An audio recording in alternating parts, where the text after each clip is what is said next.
Bismillahirrahmanirrahim. Assalamualaikum warahmatullahi wabarakatuh. Selamat pagi anak-anak. Kita akan belajar pada pertemuan kedua hari ini, yaitu membahas mengenai benua Eropa. Kita tahu bahwa benua Eropa ada di bagian barat sana, di belahan bumi barat. Maaf, saya ulangi, terletak pada garis bujur barat. Sebagian berada di garis bujur barat. Selanjutnya, benua Eropa juga dikenal sebagai benua biru. Hal ini disebabkan karena sebagian besar orang-orang Eropa bermata biru. Juga pada saat itu di Eropa terdapat banyak sekali kerajaan di mana keluarga raja-raja dan para bangsawan orang-orang Eropa disebut berdarah biru. Karena itu maka benua Eropa disebut benua biru. Sekarang kita lihat pada penayangan di PowerPoint. Ini adalah benua Eropa. Selanjutnya, benua Eropa terletak pada garis bujur 9 derajat bujur barat, 60 derajat bujur timur, 35 derajat lintang utara sampai 80 derajat lintang utara.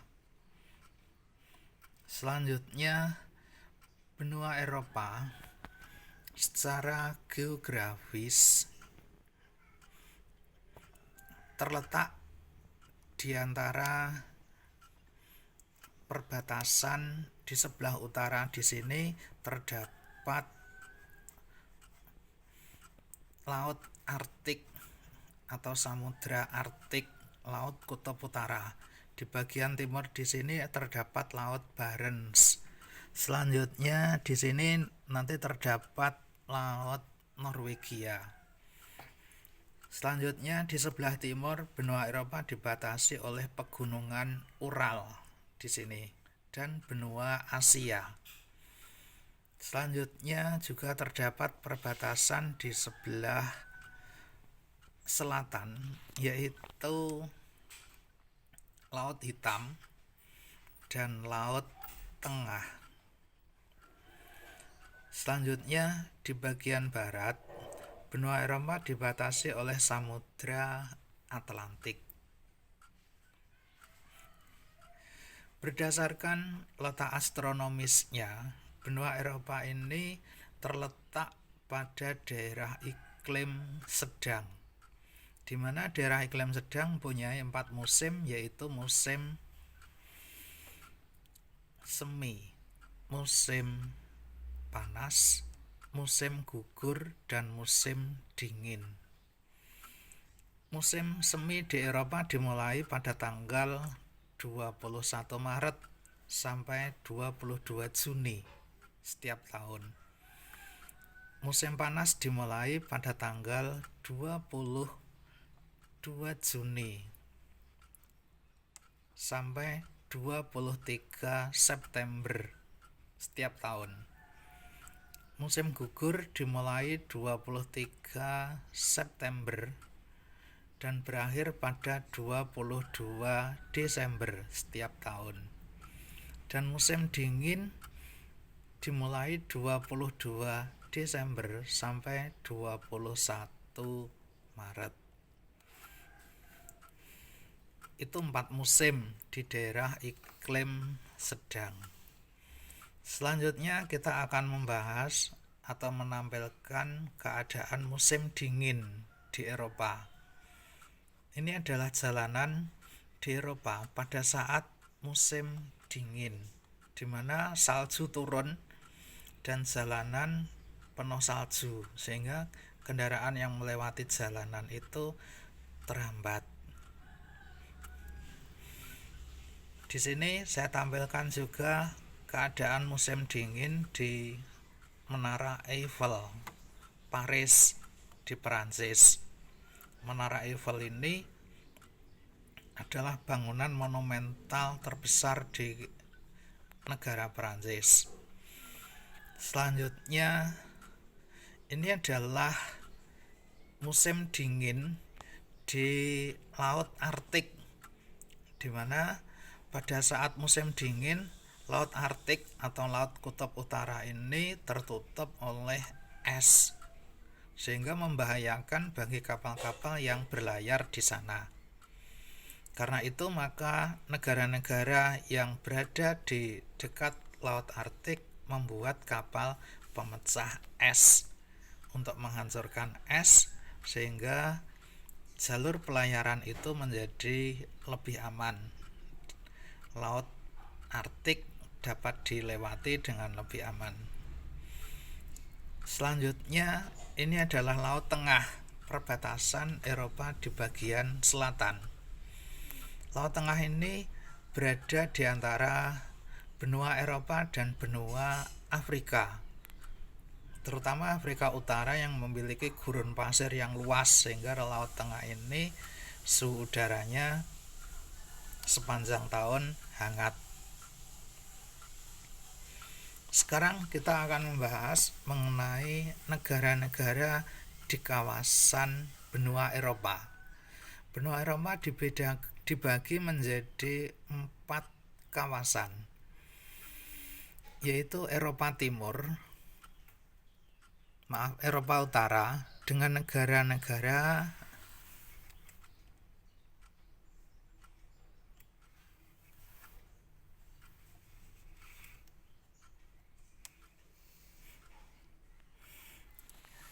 yang pertama Denmark, beribu kota di Copenhagen. Yang kedua Swedia, ibu kotanya Stockholm. Yang ketiga Islandia, di dalam peta biasanya ditulis Iceland, ibu kota Reykjavik. Yang keempat Finlandia, ibu kota Helsinki. Yang kelima Norwegia, beribu kota di Oslo. Selanjutnya kawasan kedua yaitu Eropa Timur. Di Eropa Timur terdapat 17 negara.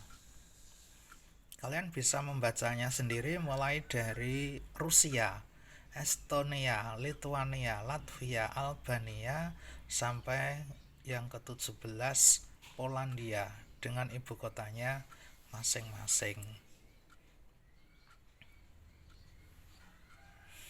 Selanjutnya negara-negara yang berada di kawasan Eropa Selatan.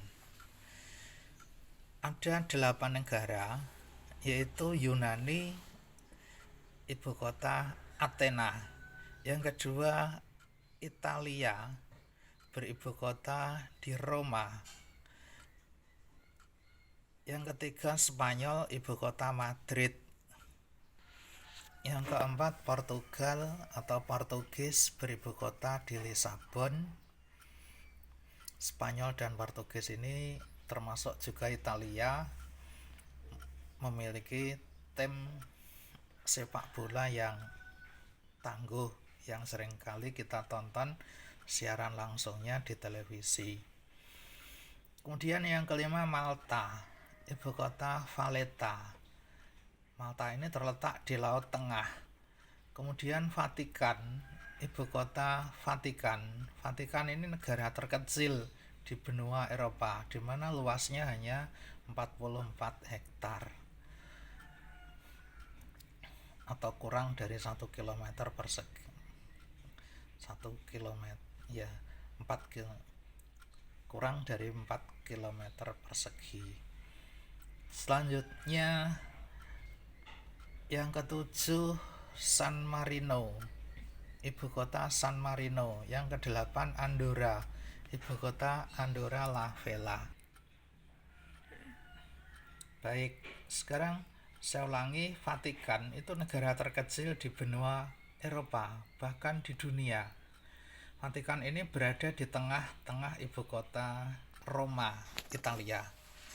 Selanjutnya yang keempat negara-negara di kawasan Eropa Barat. Ada 11 negara, silakan dibaca sendiri. Mulai dari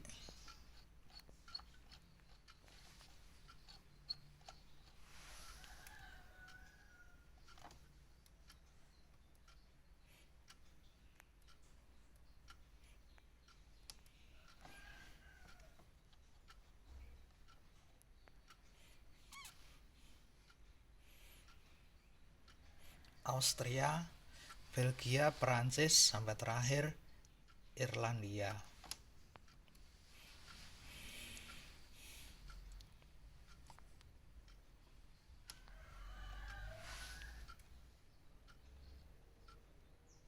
Sekarang kondisi alam dan dinamika kependudukan di dunia. Yang pertama di benua Eropa. Di sini yang diberi contoh adalah Inggris dan Prancis. Silahkan dibaca sendiri. Selanjutnya kondisi kependudukan. Di sini ditampilkan piramida penduduk benua Eropa. Piramida penduduk benua Eropa ini disebut piramida penduduk tua, di mana orang-orang atau penduduk yang berusia tua jumlahnya lebih sedikit daripada penduduk usia muda. Untuk lebih jelasnya silahkan dibaca sendiri. Ini ada 4 poin, mulai dari terjadinya fenomena aging population sampai banyaknya negara maju. Selanjutnya yang terakhir adalah penugasan. Tolong penugasan ini jawabannya ditulis pada kertas dan dikumpulkan minggu depan di ruang guru. Soalnya tidak usah ditulis. Terima kasih. Saya akhiri sampai di sini. Selamat pagi. Assalamualaikum warahmatullahi wabarakatuh.